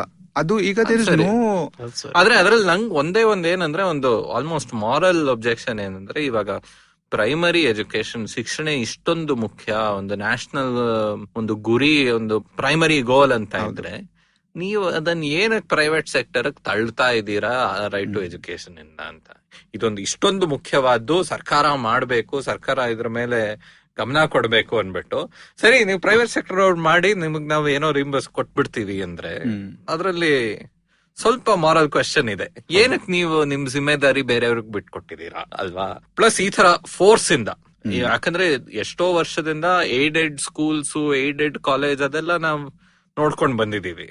ಅದು ಬೇರೆ, ನಾವು ನಿಮಗ್ ಸಬ್ಸಿಡಿ ಕೊಡ್ತೀವಿ, ನೀವು ಒಳ್ಳೆ ಶಿಕ್ಷಣ ಮಾಡಿ ಅಂತ. ಆದ್ರೆ ಸೊ ಅದೊಂದು ನಂಗೊಂದು ಮಾರಲ್ ಕ್ವೆಶ್ಚನ್. ಅದು ಬೇರೆ ಬೇರೆಯವ್ರಿಗೆ ಬೇರೆ ಬೇರೆ ತರ ಉತ್ತರ ಬರುತ್ತೆ, ಏನು ಒಂದು ಉತ್ತರ ಅಂತ ಇಲ್ಲ ಅದು. ಸೊ ಆದ್ರೆ ಇದರಲ್ಲಿ ಪ್ರೈವೇಟು ಪಬ್ಲಿಕ್ ಅದೆಲ್ಲ ಬಿಟ್ಬಿಡಿ. ಶಿಕ್ಷಣ ಅಂದ್ರೆ ಸ್ಕೂಲ್ ಅನ್ನೋದು ಅದೊಂದು ಸಂಸ್ಥೆ, ಒಳ್ಳೆ ಸಂಸ್ಥೆ. ಅಂದ್ರೆ ಆ ಸಂಸ್ಥೆಯಲ್ಲಿ ಒಳ್ಳೆ ರೂಲ್ಸ್ ಇರುತ್ತೆ, ಒಳ್ಳೆ ಸಿಸ್ಟಮ್ಸ್ ಇರುತ್ತೆ, ಒಂದು ಗುರುವಿನ ಮೇಲೆ ಕಣ್ಣಿರುತ್ತೆ, ಅದೆಲ್ಲ ಸಂಸ್ಥೆಗೆ ಒಂದು ಆರ್ಗನೈಸೇಷನ್ ಅಂದ್ರೆ ಅದೆಲ್ಲ ಇರುತ್ತೆ. ಎರಡನೇದು ಶಿಕ್ಷಣದಲ್ಲಿ ನಮ್ಮ ಟೀಚರ್ಸ್. ಯಾವ ತರ ಚಾಲೆಂಜಸ್ ಇದೆ ನಮ್ಮ ಟೀಚರ್ಸ್ ಸಿಸ್ಟಮ್ ಅಲ್ಲಿ? ಸಾಕಷ್ಟು ಇದಾರ ಟೀಚರ್ಸ್ ನಮ್ಮ ಎಲ್ಲರಿಗೆ ಫಿಂಗರ್ಸ್ ಪಾಯಿಂಟ್ ಮಾಡಿ ತುಂಬಾ ಈಸಿ. ಟೀಚರ್ಸ್ ಸರಿಯಾಗಿ ಶಿಕ್ಷಣ ಕೊಡ್ತಾ ಇಲ್ಲ, teacher disinterested. But if you put yourself in the position, ಅವ್ರಿಗೆ ತುಂಬಾ ಪ್ರಾಬ್ಲಮ್ ಇದೆ. ಯಾಕಂದ್ರೆ ಈಗ ನೀವು ಒಂದು ಟೀಚರ್ ನೋಡಿದ್ರೆ ಗವರ್ಮೆಂಟ್ ಸ್ಕೂಲ್ಸ್ ನಲ್ಲಿ, ಅವರು ಟೀಚರ್ ಕೆಲಸ ಮಾತ್ರಲ್ಲ, ಅವ್ರು ಪ್ರಿನ್ಸಿಪಲ್ ಕೆಲಸ ಮಾಡ್ಬೇಕು, ಅವರು ಅಡ್ಮಿನಿಸ್ಟ್ರೇಷನ್ ಕೆಲಸ ಮಾಡ್ಬೇಕು, ಗವರ್ಮೆಂಟ್ ಏನ್ ಸರ್ವೆ ಬಂದ್ರೆ ಅದೆಲ್ಲ ಡೇಟಾ ಕಲೆಕ್ಷನ್ ಮಾಡ್ಬೇಕು, ಸೆನ್ಸಸ್ ಎಲ್ಲ. So teachers job is the most difficult job. ಆದ್ಮೇಲೆ ಅವರಿಗೆ ಸ್ಯಾಲರಿ ಇನ್ಕ್ರಿಮೆಂಟ್ಸ್ ಇಲ್ಲ.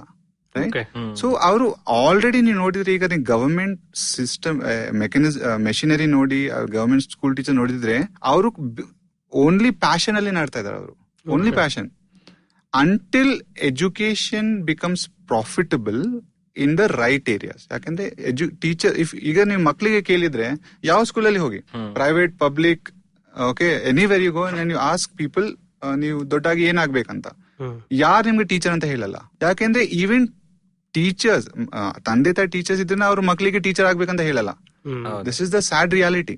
ಹೌದು. ಸೊ ಅಂಡ್ ಅದೇ ಒಂದು 50 ವರ್ಷದಿಂದ ಯಾರಾದ್ರೂ ಟೀಚರ್ ಇಲ್ಲ ಹೆಡ್ ಮಾಸ್ಟರ್ ಅಂದ್ರೆ ಅವರಿಗೆ ಬರೀ ಸ್ಕೂಲಲ್ಲ ಸಮಾಜದಲ್ಲಿ ಒಂದು ಮರ್ಯಾದೆ ಇರ್ತಾ ಇತ್ತು.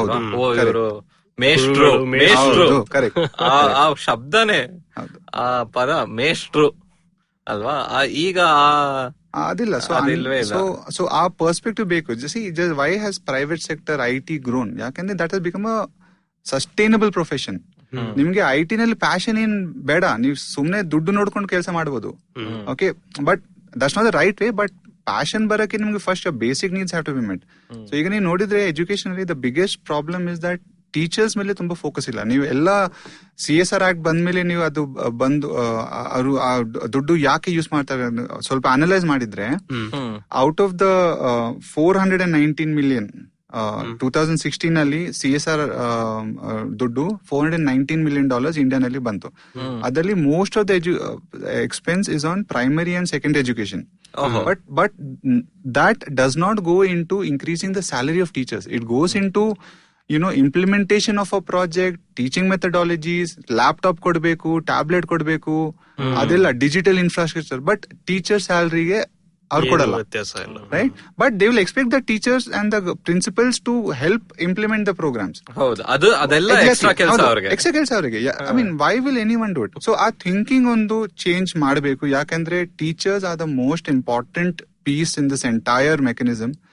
ಯಾಕಂದ್ರೆ students look up to them, the whole machinery depends on them, and they are the most demotivated and devalued resource in this entire ecosystem. And ಇದ್ರಲ್ಲೂ ಅಟ್ಲೀಸ್ಟ್ ಒಂದ್ ಕಾಲದಲ್ಲಿ ಗವರ್ಮೆಂಟ್ ಟೀಚರ್ ಕೆಲಸ ಅಂದ್ರೆ ಅದಕ್ಕೆ ಹಣನೂ ಚೆನ್ನಾಗಿರ್ತಾ ಇತ್ತ ಅಲ್ವಾ? ಯಾಕಂದ್ರೆ ನಿಮಗೆ ಸಂಬಳ ಬರ್ತಾ ಇತ್ತು, ಬೆನಿಫಿಟ್ಸ್ ಇತ್ತು, ಪೆನ್ಷನ್ ಇತ್ತು ಎಲ್ಲ. ಆದ್ರೆ ಈಗ ಸರ್ಕಾರ ಜಾಸ್ತಿ ಆತರ ಟೀಚರ್ಸ್ ಅನ್ನು ಹೈರು ಮಾಡಲ್ಲ ಅಲ್ವಾ?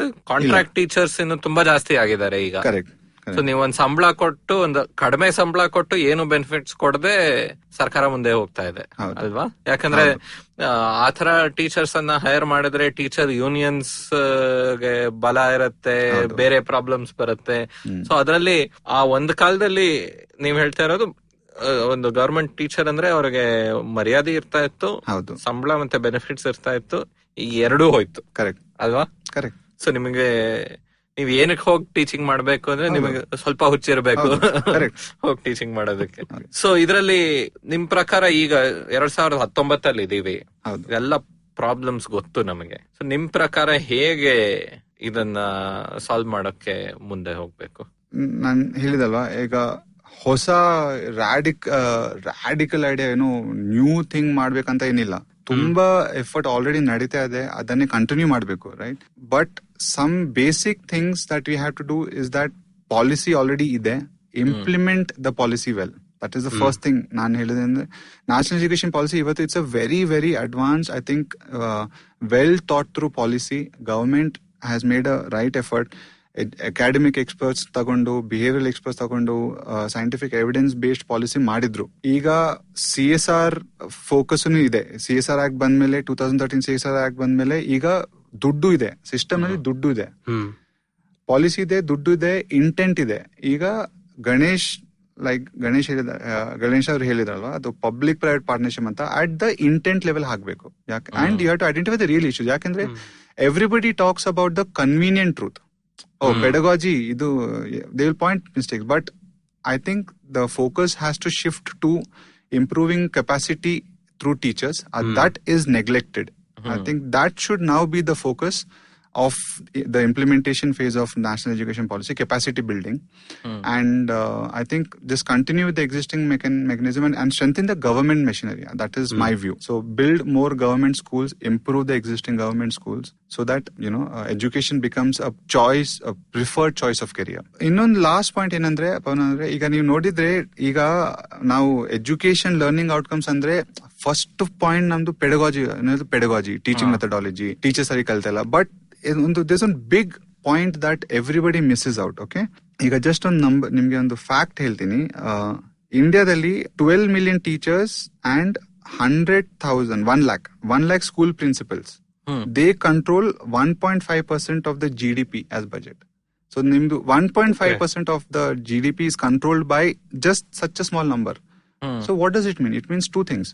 One is such an important stakeholder is not a part of your narrative today. So teachers ಮಾತ್ರ ಅಲ್ಲ, ನಿಮ್ಗೆ school leadership, the government leadership, district education officer, block education officer, they are the most important part of this entire thing. ನಿಮ್ಗೆ there is money in the system, there is a policy, but nobody is focusing on the channel through which it is being disbursed. Correct. ಇಲ್ಲಿ ನಿಮ್ಗೆ ದೇವರು ಕೊಡ್ತಾ ಇದಾರೆ, ಇಲ್ಲಿ ಭಕ್ತರು ಮಧ್ಯ Poojary not paying attention, ಆತರ ಆಯ್ತು. ಓಕೆ. ಸೊ ಅದು ತುಂಬಾ ಬೆಂಗಳೂರಲ್ಲಿ ಇಲ್ಲ ಡೆಲ್ಲಿ ಮೇಲೆ ಹೋಗ್ಬೋದು, ಬಟ್ ನಿಜವಾಗ್ಲೂ ಕೆಲಸ ಮಾಡ್ತಾ ಇರೋರು ಲೋಕಲ್ ಲೆವೆಲ್. ಯಾಕಂದ್ರೆ ಅವರಿಗೆ ಗೊತ್ತಿರ್ಬೇಕು ಈ ಎಜುಕೇಶನ್ ಪಾಲಿಸಿ ಯಾಕೆ ಬೇಕು ನಮ್ಗೆ, ಅದು ಎಲ್ಲಿ ಫೇಲ್ ಆಗ್ತಾ ಇದೆ, ಟೀಚರ್ಸ್ ಇಂಪಾರ್ಟೆನ್ಸ್ ಏನು, ಸ್ಕೂಲ್ಸ್ ಹೇಗೆ ನೀವು ರನ್ ಮಾಡ್ಬೇಕು, ಅದೆಲ್ಲ ಈ leadership level starting from principal up to your education officer. ಆ ಮಧ್ಯದಲ್ಲಿ ಸೇಮ್ ವಿತ್ ಐಟಿ ಅಲ್ಲ, ಐಟಿ ನಲ್ಲಿ ನೀವು ಆಟೋಮೇಶನ್ ಎಲ್ಲ ಹೇಳ್ತೀರಾ, but managers play an important role because they are the link between the management and the workforce. Same concept. Educationally, your block education officer, principals, all of them play an important role. And today, other than teachers, this is the other stakeholder group that is ignored. So, ಅವ್ರಿಗೆ ಒಳ್ಳೆ incentive ಕೊಟ್ಟು ಒಳ್ಳೆ systems encourage ಮಾಡಿ, so ಅಲ್ಲಿ ತುಂಬಾ ವ್ಯತ್ಯಾಸ ಬರ್ಬೋದು ಅಂತ. ಹೌದು, ಬರ್ಬೋದು. ರೋಹಿತ್ ಅವರೇ, ತುಂಬಾನೇ ಧನ್ಯವಾದ ನಮ್ಮ ಜೊತೆ ಬಂದು ಶಿಕ್ಷಣ ಬಗ್ಗೆ ಮಾತಾಡಿದ್ದಕ್ಕೆ. ತುಂಬಾನೇ thanks. Thank you.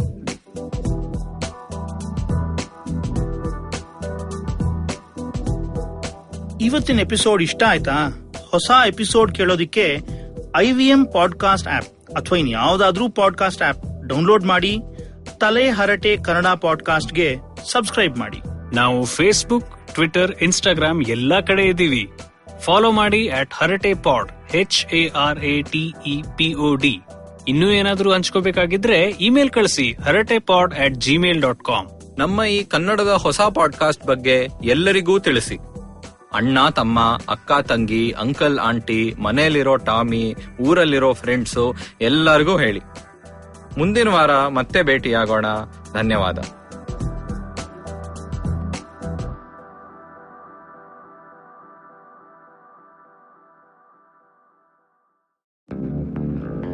Did you know that Parsis in Mumbai, instead of being left at the Tower of Silence after they die, are now cremated? And why? Because a cow fell sick in the early 1990s. Did you know that the smog in Delhi is caused by something that farmers in Punjab do and that there's no way to stop them? Did you know that there wasn't one gas tragedy in Bhopal, but 3? One of them was seen, but 2 were unseen. Did you know that many well-intentioned government policies hurt the people they're supposed to help? Why was demonetization a bad idea? How should GST have been implemented? Why are all our politicians so corrupt when not all of them are bad people? I'm Amit Verma, and in my weekly podcast, The Seen and the Unseen, I take a shot at answering all these questions and many more. I aim to go beyond the seen and show you the unseen effects of public policy and private action. I speak to experts on economics, political philosophy, cognitive neuroscience, and constitutional law so that the insights can blow not only my mind, but also yours. The Seen and the Unseen releases every Monday. So do check out the archives and follow the show at seenunseen.in. You can also subscribe to The Seen and the Unseen on whatever podcast app you happen to prefer. Hello everyone, welcome to Tech Careers in the new podcast series presented by Accenture, and I'm your host Shiladitya Mukhopadhyay. In this podcast series, we'll get you the latest and greatest in the world of technology that's shaping the future of business as we know it. We're talking intelligent platforms, cloud, AI, blockchain, extended reality, and a whole lot more. Every fortnight on Wednesdays, we'll have for you a hot topic with expert speakers from Accenture talking about top trends in the space. How these are changing the world and creating growth across industries. And more importantly, we'll tell you how you can learn more, build your skills and expertise to grow and stay relevant in your career. Episodes out on the IVM Podcast app or wherever you get your podcast from.